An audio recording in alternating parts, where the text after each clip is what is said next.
Google diską galite naudoti ne tik kaip dokumentų, nuotraukų ar kitų jums svarbių dokumentų saugyklą. Jame patys galite kurti naujus dokumentus, pristatymus, apklausas, piešinius, apklausų formas ir taip toliau. Google disko vartotojų paskyros kairėje pusėje raudonas mygtukas Kurti skirtas pasirinkti pageidaujamą Google disko interaktyvią programą, su kuria ir kursite dokumentą.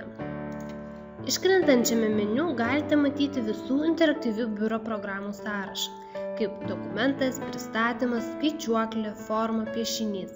Paspaudus mygtuką daugiau, galima pasirinkti papildomas programas, kaip duomenų tvarkymo lentelė ar scenarijus.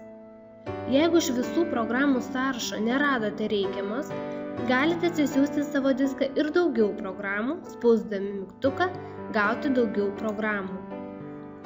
Atsidariusiame naujame naršyklės lange galėsite rasti daugybę interaktyvių programų veikiančių su Google disku. Jūsų pasirinkta ir atsisiųsta interaktyvi biuro programa automatiškai atsiras tarp kitų programų sąrašo. Google diskas siūlo dar vieną galimybę – pasinaudoti jau esančiais dokumentų šablonais. Programos siūlomus šablonus galite rasti paspaudę mygtuką Kurti ir pasirinkę iš šablono. Atsidariusioje šablonų galerijoje galite atlikti šablono paiešką, susiaurindami ją pagal tipą, pagal kategoriją arba pagal kalbą.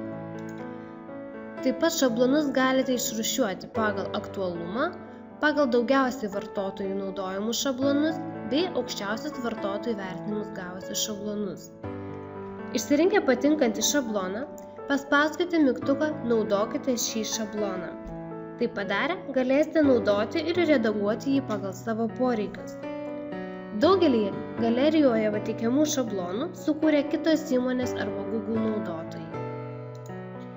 Visos Google diskas interaktyvios programos yra labai panašios į Microsoft Office programas, tad išmokti jomis naudotis ir kurti dokumentus neturėtų būti sudėtinga. Kitame mokomajame filmuke plačiau susipažinsime su programa Dokumentas.